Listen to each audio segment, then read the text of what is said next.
السلام علیکم dear students, کیسے ہیں آپ؟ اس دعا کے ساتھ کہ اللہ آپ کے علم میں اضافہ کرے اور آپ سے دین کے کام لے، ہم اپنی آج کی ویڈیو کو سٹارٹ کرتے ہیں۔ آج کی ویڈیو میں ہم دیکھیں گے کس طرح سے ایک چھوٹی سی صورت نے پورے عرب کو خاموش کروا دیا۔ اللہ نے کن 3 طریقوں سے جو ہے وہ قرآن پاک کی حفاظت فرمائی ہے، اور کس طرح سے حضرت داؤد علیہ السلام پر آسمانی کتاب نازل ہوئی، اس کا پورا پس منظر دیکھیں گے، پوری ایک کہانی ہے، اور کس طرح سے حضرت عیسیٰ علیہ السلام پہ وہ کتاب نازل ہوئی، اور کس طرح سے حضرت موسیٰ علیہ السلام پہ یہ آسمانی کتاب نازل ہوئی۔ اس کا پورا ایک بیک گراؤنڈ، ایک پورا پس منظر ہے جو کہ آج ہم آج کی ویڈیو میں دیکھیں گے۔ تو آسمانی کتابوں پر ایمان کی ریڈنگ سٹارٹ کرتے ہیں۔ اللہ نے انسانوں کی ہدایت کے لیے انبیاء کرام علیہ السلام کو بھیجا۔ انبیاء کرام علیہ السلام کسے کہتے ہیں؟ یعنی کہ نبی، جتنے نبی اب تک آ چکے تھے، یعنی ان سب کو اس کی جو جمع ہے وہ ہے انبیاء کرام علیہ السلام۔ انبیاء کرام علیہ السلام نے لوگوں کو اللہ تعالیٰ کو ایک ماننے، صرف اسی کی عبادت کرنے کی دعوت دی اور اچھے کام کرنے کا حکم دیا۔ اللہ تعالیٰ نے انسانوں کی ہدایت کے لیے بہت سے انبیاء کرام علیہ السلام پر آسمانی کتابیں اور صحیفے نازل فرمائے۔ اب صحیفے کیا ہے؟ 4 مشہور کتابوں کے علاوہ جو چھوٹی چھوٹی کتابیں نازل فرمائیں گی انہیں صحیفے کہتے ہیں۔ مشہور آسمانی کتابیں، جن انبیاء کرام علیہ السلام پر آسمانی کتابیں نازل ہوئیں، ان میں سے 4 انبیاء کرام علیہ السلام اور ان پر نازل ہونے والی کتابوں کے نام یہ ہیں۔ حضرت موسیٰ علیہ السلام پر نازل ہونے والی کتاب کا نام تورات ہے۔ حضرت داؤد علیہ السلام پر نازل ہونے والی کتاب کا نام زبور ہے۔ حضرت عیسیٰ علیہ السلام پر نازل ہونے والی کتاب کا نام انجیل ہے۔ حضرت محمد رسول اللہ صلی اللہ علیہ وآلہ وسلم پر نازل ہونے والی کتاب کا نام قرآن مجید ہے۔ یہ آخری آسمانی کتاب ہے۔ اچھا، تو سب سے پہلے ہم حضرت موسیٰ علیہ السلام کا دیکھتے ہیں۔ فرعون کی غلامی اور ظلم سے قوم کو نجات دلانے کے بعد حضرت موسیٰ علیہ السلام بنی اسرائیل کو کوہ طور پر لے آئے۔ اللہ نے حضرت موسیٰ علیہ السلام کو 40 راتیں ٹھہرنے کا حکم دیا، اور اسی دوران آپ کوہ طور پر وحدانیت یعنی اللہ ایک ہے اور عبادات اور شریعت کی جو تعلیمات تھیں کہ کس طرح سے جو بھی ایک کام فرائض ہونے تھے، شریعت کے سارے قانون وغیرہ، ان کی تعلیمات آپ لیتے رہے۔ اس سارا یہ جو واقعہ جو بھی میں آپ کو بتا رہی ہوں، یہ سورۃ بقرہ کی آیت نمبر 51 میں اللہ تعالیٰ نے اس کو بھی مینشن کیا ہے، ٹھیک ہے۔ جیسے کہ کہا جاتا ہے کہ اور جب ہم نے موسیٰ سے 40 رات کا وعدہ کیا، پھر اس کے بعد تم نے بچڑا بنایا، حالانکہ تم ظالم تھے۔ یہ آیت تھی جو میں نے آپ کو پڑھ کے سنا دی۔ اب یہ جو بچڑا والا تھوڑی سی سٹوری میں یہ بھی آپ کو بتا دیتی ہوں کہ جب حضرت موسیٰ علیہ السلام سے اللہ تعالیٰ نے وعدہ فرمایا تھا کہ وہ کوہ طور پر آ کر 40 دن اعتکاف کریں تو انہیں تورات عطا کی جائے گی۔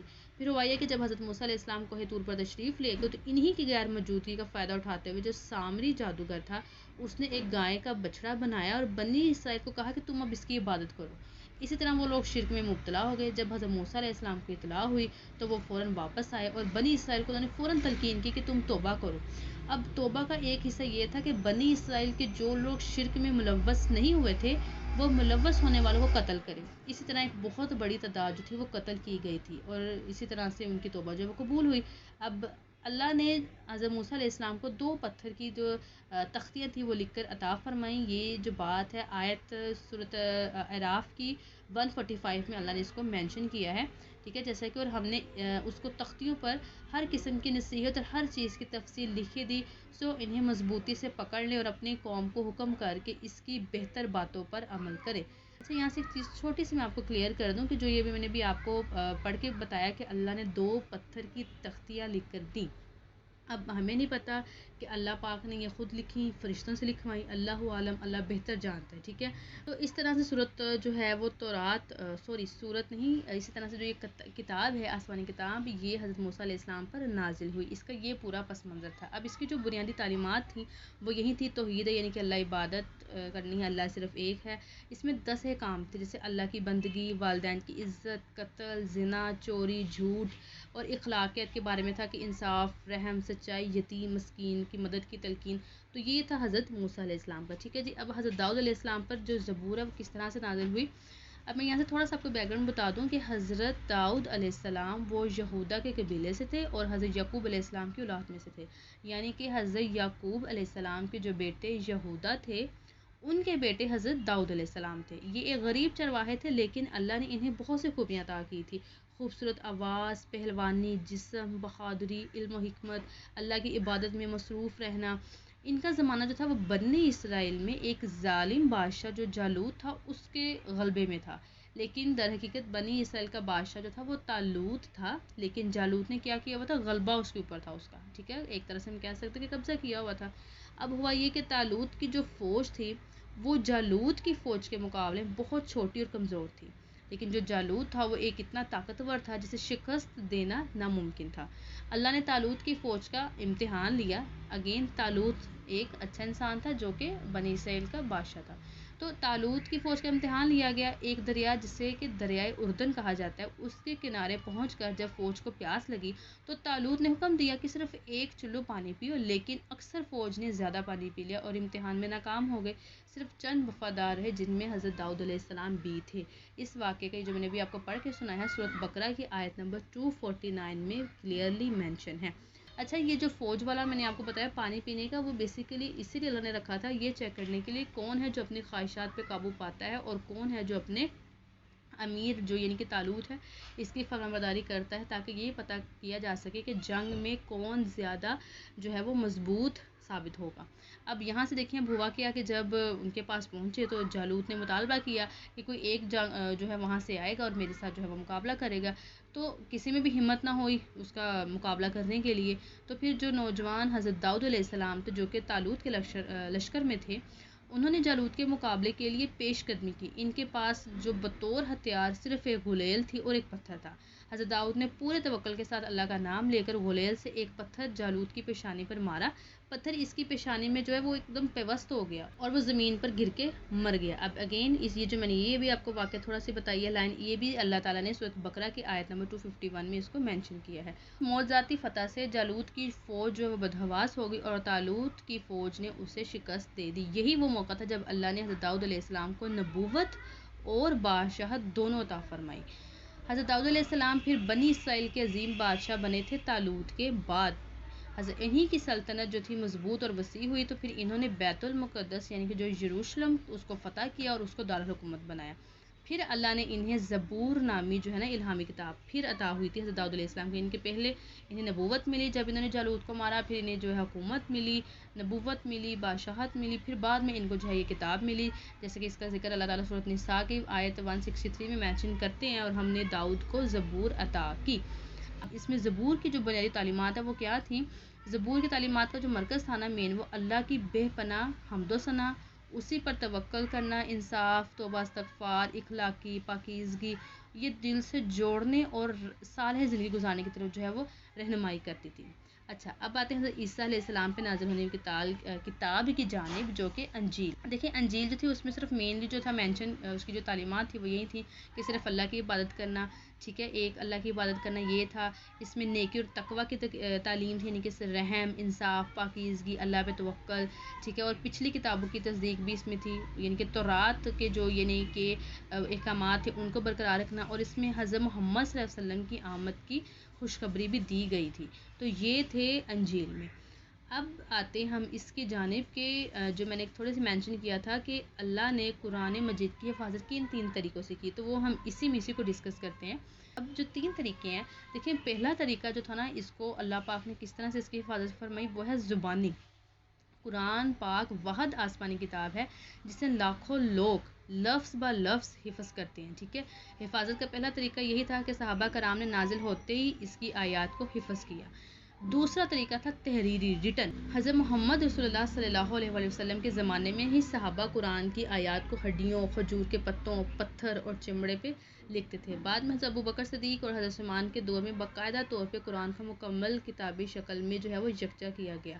اچھا، اس کی پوری ایک جو یہی والا تھا کہ قرآن پاک کو کس طرح سے کتاب کی شکل دی گئی، اور یہ حضرت محمد کے ٹائم پہ یعنی کہ ان کی موجودگی میں نہیں قرآن کو کمپائل کیا گیا۔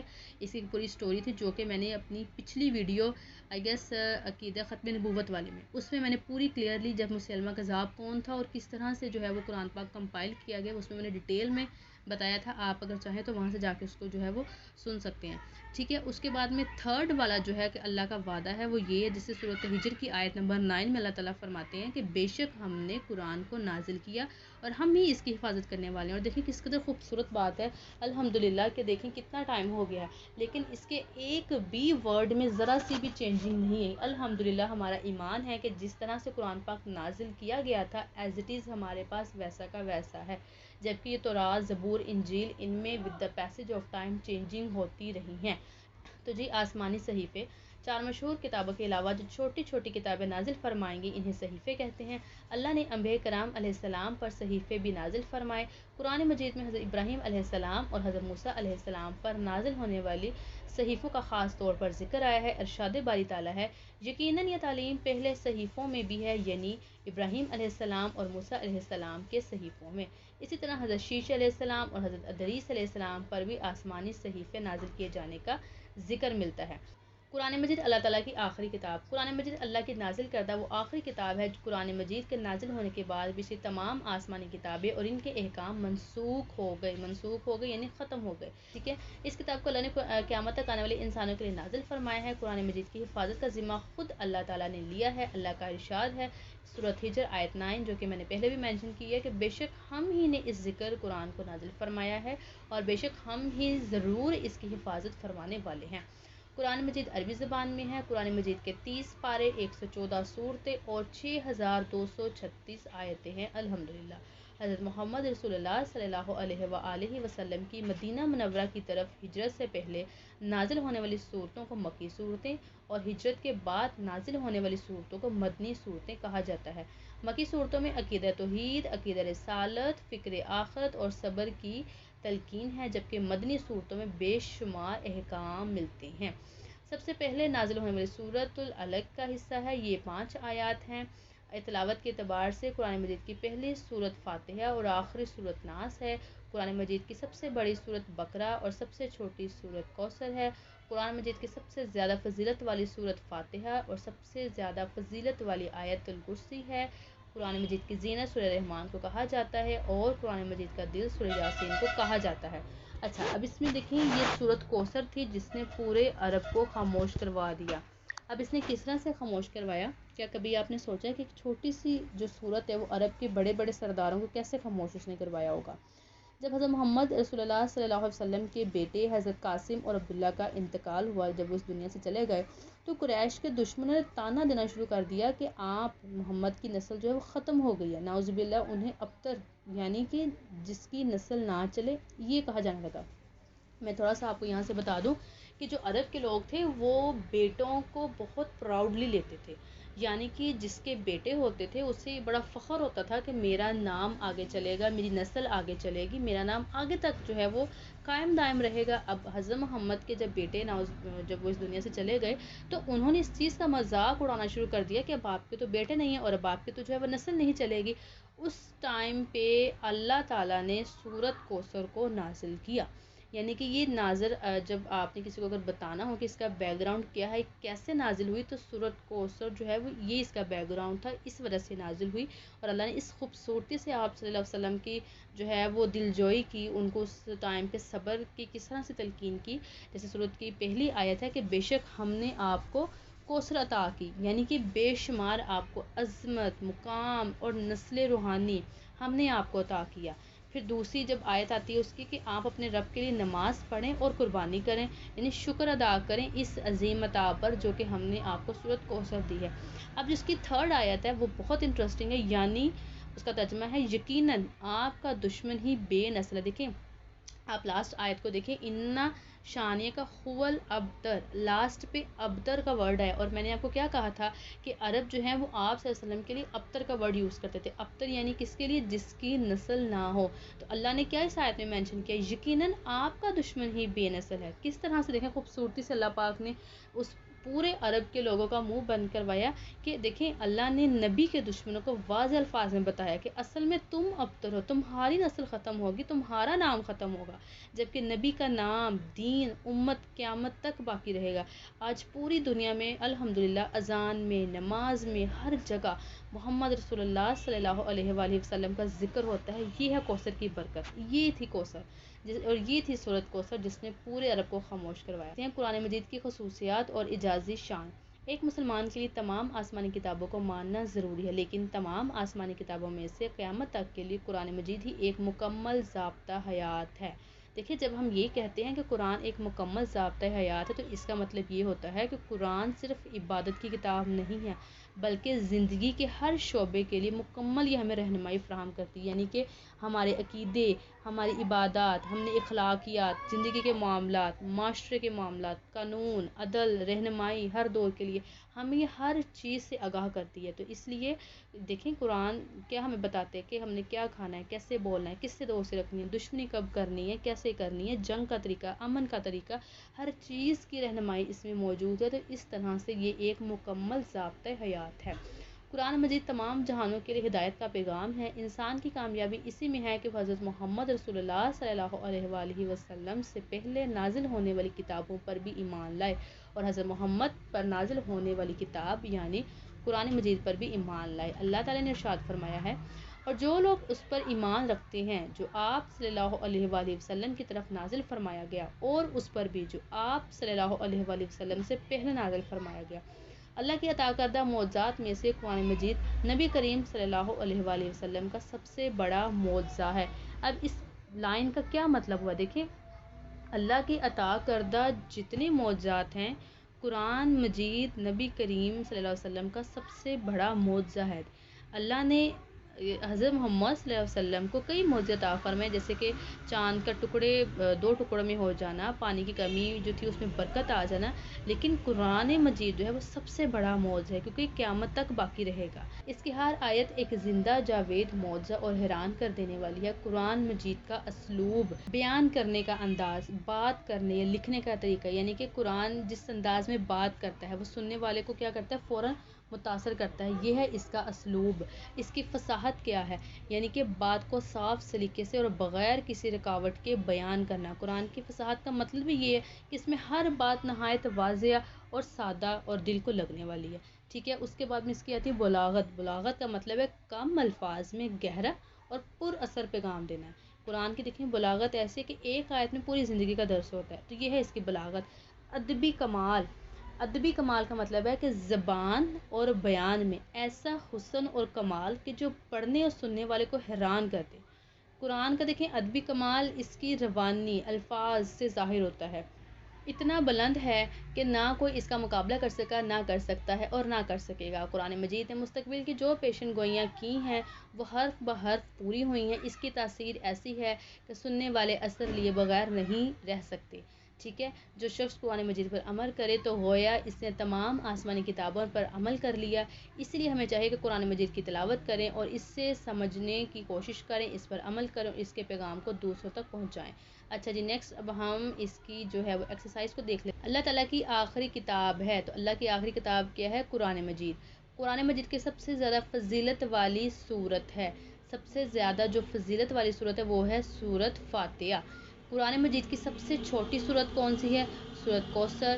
قرآن مجید کی سب سے بڑی سورت کون سی ہے، یہ ہے سورت بقرہ۔ اور قرآن مجید کی سب سے فضیلت والی آیت کون سی ہے، آیت الکرسی۔ نیکسٹ ہمارے پاس کوشچن ہے کہ اللہ تعالیٰ نے انبیاء کرام علیہ السلام کو کیوں بھیجا۔ یہ پورا آئے گا کہ اللہ نے انسانوں کی ہدایت کے لیے انبیاء کرام علیہ السلام کو بھیجا، ٹھیک ہے۔ یہ پورا یہاں سے یہ والی پوری لائن اور یہ والی پوری لائن، ٹھیک ہے جی، اور اس کے ساتھ یہ بھی، تو یہ پورا آنسر جو ہے آپ کا یہ اتنا اس کا آنسر بنے گا۔ قرآن مجید کی حفاظت کے بارے میں ایک آیت کا ترجمہ لکھیں، تو یہ جو ہم نے سورۃ ہجر کی آیت نمبر 9 دیکھی تھی، ٹھیک ہے، یہی اس کا آنسر ہے یہ والا، کہ بے شک ہم نے قرآن کو نازل فرمایا اور بے شک ہمیں اس کی ضرور حفاظت کرنے والے ہیں، تو یہ پوری لائن اس کا آنسر آئے گا۔ آسمانی صحیفوں سے کیا مراد ہے، تو یہ جو ہم نے فرسٹ پیج پہ پڑھاتے ہیں یہ والا، کہ 4 مشہور کتابوں کے علاوہ جو چھوٹی چھوٹی کتابیں نازل فرمائیں گی انہیں صحیفے کہتے ہیں، ٹھیک ہے۔ 4 مشہور آسمانی کتابوں کے نام، تو یہ جو سٹارٹنگ میں ہم نے حضرت داؤد پہ جو نازل ہوئی اور وہ سارا آنسر چاروں کتابوں کا اس میں آ جائے گا۔ مکی اور مدنی صورت کے موضوعات میں کیا فرق، اچھا جی اس کا آنسر ہمارا یہاں سے آئے گا، ٹھیک ہے۔ مکی صورت کے موضوعات ہو گئے اور یہ والے ہو گئے مدنی صورتوں کے موضوعات، ٹھیک ہو گیا جی۔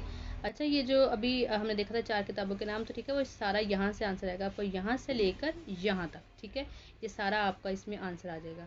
اس کے بعد نیکسٹ اب ہم دیکھتے ہیں کہ ہمارا لانگ کویسچن جو ہے وہ کون کون سے ہیں۔ پہلا ہے آسمانی کتابوں اور صحیفوں کے بارے میں اسلامی عقیدہ کیا ہے، دوسرا ہے قرآن مجید کی خصوصیت اور اعزاز شان۔ میں دونوں کو ایک ساتھ ہی بتا دیتی ہوں، ٹھیک ہے۔ پہلا جو ہے آسمانی کتابوں اور صحیفوں والا، یہ آپ نے فرسٹ پیج پہ جانا ہے، یہ مشہور آسمانی کتابیں، ٹھیک ہے، یہاں سے لے کر پہلے لانگ کویسچن کا